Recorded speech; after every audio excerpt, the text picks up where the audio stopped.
तो हेलो दोस्तों, आप लोग का इस ब्लॉग में स्वागत है। तो देखिए, आप लोग को कुछ अलग अंदाज में दिखाने वाला है। देखिए, अगर जो हमारे हाथ में जो आप देख रहे हैं, इसे पहचान रहे हैं आप लोग।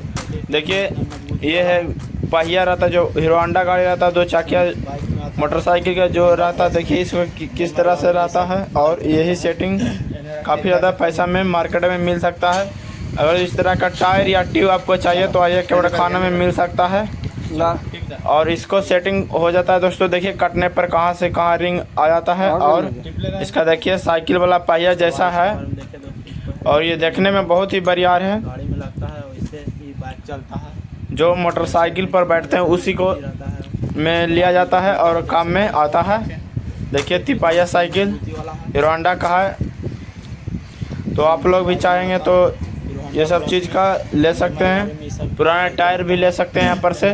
तो आइए, कॉन्टैक्ट नंबर दिया गया है, उस पर कॉन्टैक्ट कीजिए और ले सकते हैं। किसी भी चीज़ का पार्ट्स, पुराना गाड़ी हो या किसी भी फीटर का भी मिल सकता है। तो आइए और एक बार कॉल कीजिए, मिल जाएगा। ब्लॉग में स्वागत।